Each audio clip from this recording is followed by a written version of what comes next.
Hey YouTube, in this video I'm going to be continuing on with my, I guess we're going to be doing a United Sanctuary back to back here.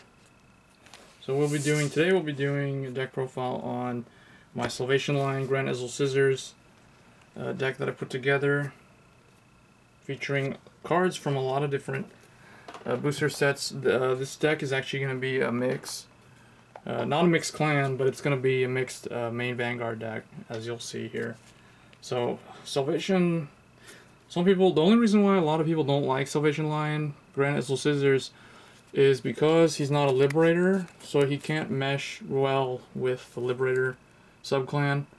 But I like to think of this deck as the old school, or Season 2. It's basically Season 2 Vanguard style. So it's a throwback to when Limit Breaks didn't have break rides. So as a result, you'll see there's a lot of Season 2 cards. Actually, you know what? For this one, I think it's probably best if I do this in reverse. Well, no, whoops. Anyway, so three Salvation Line Grand Ezel Scissors. I would like to run 4, but it's not a pure Ezel deck, as you'll see. I am running 1 Blazing Line Platina Ezel, so that's the 4th Ezel Vanguard. And then the other Vanguard is Spectral Duke Dragon. So I'm still running my Spectral Duke Dragon. He is my favorite, all-time favorite Gold Paladin Vanguard from back in the day. I don't know why this one have dirt in the card. Well, anyway. But I like Ezel Scissors because he's pretty good. His effect, even if you don't have anything locked, or if you're not up against Link Joker, you can still use his effect to gain 10,000 plus 1 critical. And his effect is pretty much like it recovers half of it at the end of the turn, so it's kind of like you're using the effect at a discount, which is kind of cool.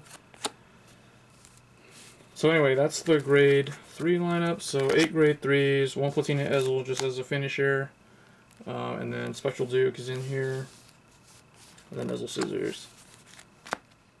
Spectral Duke is, I just thought he's good to just keep around in here for now, unless I go pure Ezel. Mainly because he's a restanding Vanguard. For grade 2, 2 Knight of Passion Bagdemagus.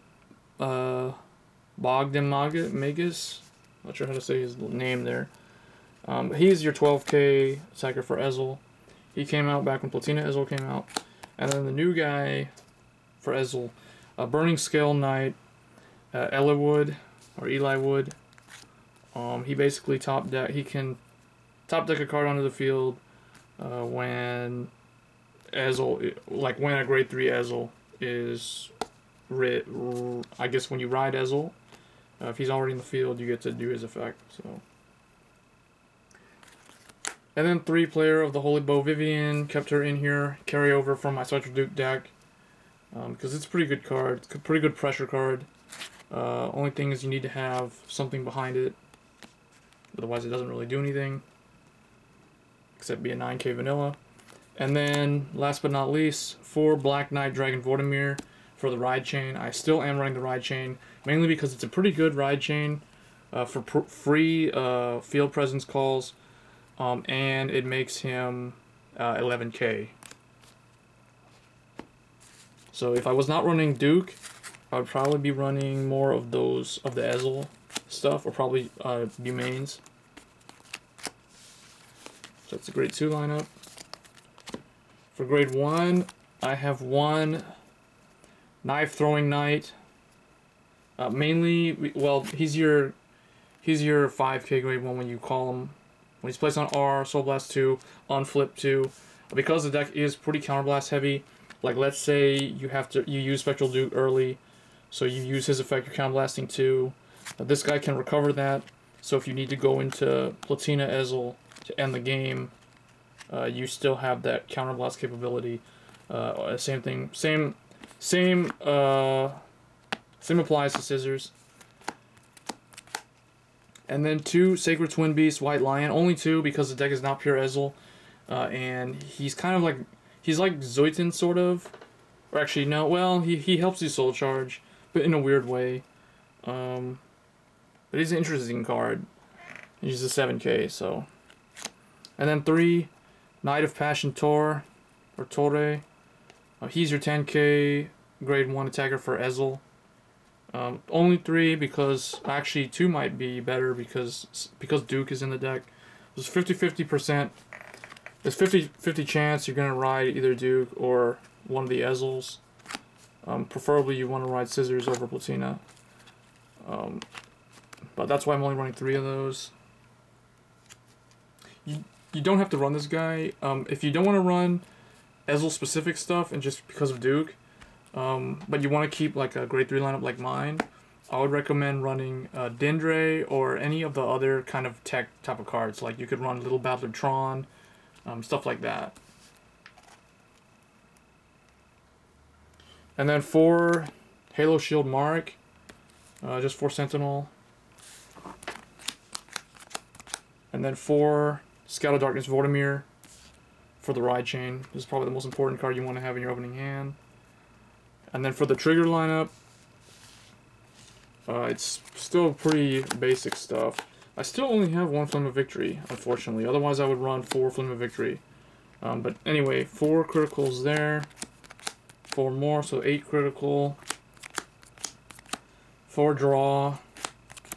And 4 heal. And the starter, of course, is Black Dragon Whelp Vortimer. So I still prefer to ride the Spectral Duke Ride Chain, try to take advantage of it if I'm able to pull it off. Mainly because it does help stack the field. And I would prefer to use these guys later game, because when you ride them, like especially this guy, that's why I'm only running 1 copy of him.